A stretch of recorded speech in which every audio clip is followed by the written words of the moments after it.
Hello दोस्तों, स्वागत है आपका नई क्लास में नए टॉपिक के साथ में। आज हम जानने वाले हैं परागकण की संरचना के बारे में। पेपर के अंदर परागकण की संरचना का सचित्र वर्णन कीजिए, इस प्रकार से क्वेश्चन बहुत आता है। क्या चित्र होगा, क्या परागकण है, सब कुछ आज समझेंगे। एक बात और ध्यान रखना, जो परागकण होता है उसके अलावा पूछ लेता है कभी कभार कि लघु बीजाणु की संरचना का सचित्र वर्णन कीजिए। चाहे लघु बीजाणु का हो चाहे परागकण का हो, एक ही बात है। इससे पहले हमने क्या पढ़ा था, लघु बीजाणु धानी यानी कि परागकोश के बारे में पढ़ा था, और आज हम लघु बीजाणु यानी कि परागकण के बारे में पढ़ेंगे। ठीक है, तो परागकण क्या होता है? तो परागकण जो होता है मेरे भाई, क्या होता है? परागकण नर युग्मकोद्भिद की प्रथम कोशिकीय अवस्था होती है। यानी कि जो हमारा नर युग्मकोद्भिद है उसकी प्रथम कोशिकीय अवस्था होती है, कोशिकीय प्रथम अवस्था होती है। किस प्रकार से होती है?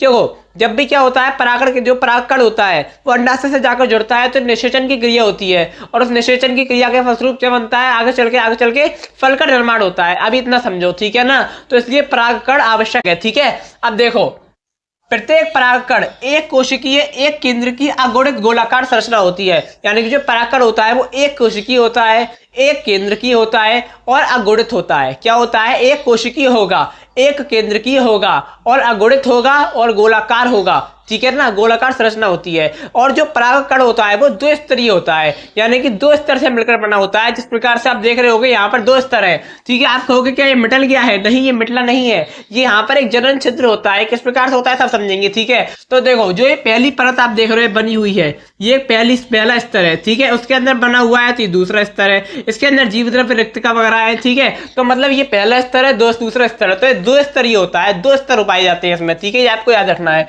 तो परागकण में निम्नलिखित दो आवरण होते हैं। कौन कौन से आवरण होते हैं? एक होता है बाह्य चोल और एक होता है अंतः चोल। जो बाह्य चोल है और जो अंतः चोल है यही इंपॉर्टेंट है। ठीक है ना?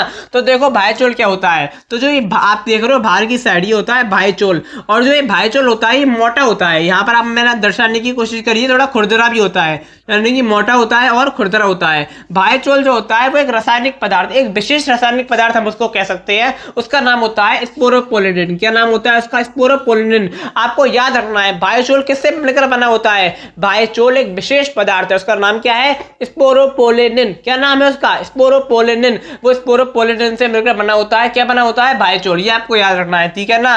इस पदार्थ के कारण ही परागकण गहरे रंग के होती है। यानी कि जो स्पोरोपोलिन है उसके कारण जो परागकण होते हैं, क्या होते हैं? ये परागकण ही तो है। जो परागकण होते हैं किसके कारण गहरे रंग के होते हैं? स्पोरोपोलिन के कारण ही गहरे रंग के होते हैं। ठीक है ना? तथा लंबे समय तक सुरक्षित रखता है या फिर सुरक्षित रहते हैं। स्पोरोपोलिन के कारण ही जो परागकण होते हैं वो लंबे समय तक सुरक्षित रहते हैं, लंबे समय तक अपने आप को सुरक्षित रख पाते हैं। ठीक है, ये चीज आपको याद रखनी है। तो ये हो गया हमारा बाह्य चोल। क्या पढ़ा हमने बाह्य चोल में? बाह्य चोल किसकी बनी होती है? स्पोरोपोलिन की बनी होती है। ठीक है ना? और जो बाह्य चोल होती है वो स्पोरोपोलिन की बनी होती है, और स्पोरोपोलिन के कारण ही परागकण गहरे रंग के दिखाई देते हैं। साथ ही साथ में परागकण क्या करती है? स्पोरोपोलिन सुरक्षा करती है, सुरक्षा प्रदान करती है। ठीक है ना? और वो लंबे समय तक सुरक्षित रहते हैं। ठीक है, अभी अंतः चोल, तो देखो, जो बाह्य चोल है उसके ठीक जो बाह्य चोल है उसके ठीक अंदर उपस्थित होती है अंतः चोल।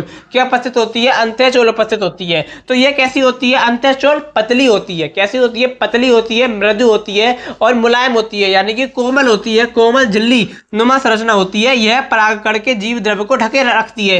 यानी कि अंदर क्या भरा हुआ है? जीव द्रव्य भरा हुआ है, जीव द्रव्य भरा हुआ है। इस जीव द्रव्य को कौन ढके हुए है? अंतः चोल ढके हुए है। कौन ढके हुए हैं? अंतः चोल ढके हुए हैं। ठीक है ना? और यह पेक्टोसेलुलोज की बनी होती है। जो अंतः चोल होती है वो पेक्टोसेलुलोज की बनी होती है, जो बाह्य चोल होती है वो स्पोरोपोलिन की बनी होती है। ये चीज आपको याद रखनी है। अंतः चोल किसकी बनी है? अंतः चोल किसकी बनी है? पेक्टोसेलुलोज की। और बाह्य चोल किसकी बनी हुई है? स्पोरोपोलिन की। ये चीज याद रखनी है। ठीक है, इंपॉर्टेंट है।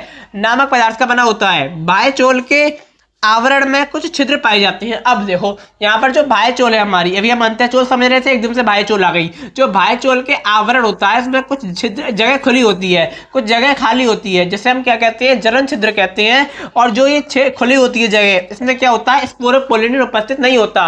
अगर होगा तो वो बंद हो जाएगी पूरी, लेकिन कहीं कहीं पर ऐसा बना होता है, एक दो कहीं कोई छिद्र हो सकते हैं जहां पर स्पोरोपोलिन का अभाव होता है, वो उपस्थित नहीं होता है। इन जगह क्या है? स्पोरोपोलिन उपस्थित नहीं है। ठीक है ना? छिद्र पाए जाते हैं जिन्हें जनन छिद्र कहते हैं, जहां पर स्पोरोपोलिन अनुपस्थित होता है। ठीक है ना? अंकुरण के समय अंतः चोल जनन छिद्र में से होकर एक लंबी क्या निकालती है?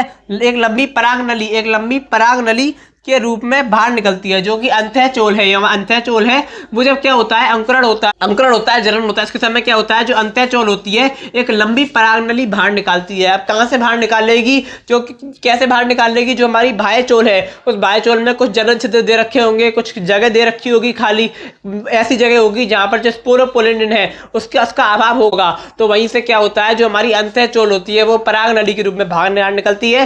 तो ये क्रिया होती है। ठीक है, तो आशा करता हूँ कि आपको समझ में आ गया होगा। बहुत छोटा सा टॉपिक है परागकण, लेकिन आपके पेपर में आने का दम रखता है। हो सकता है लघु बीजाणु के रूप में आ जाए या परागकण के रूप में आ जाए, तो आपको दोनों तरह से आ जाए, आपको लेके आना है। तो आशा करता हूँ कि आपको समझ में आ गया होगा। अब मैं आपको लूंगा एक और नई क्लास में नए टॉपिक के साथ में। तब तक के लिए जय हिंद, जय भारत।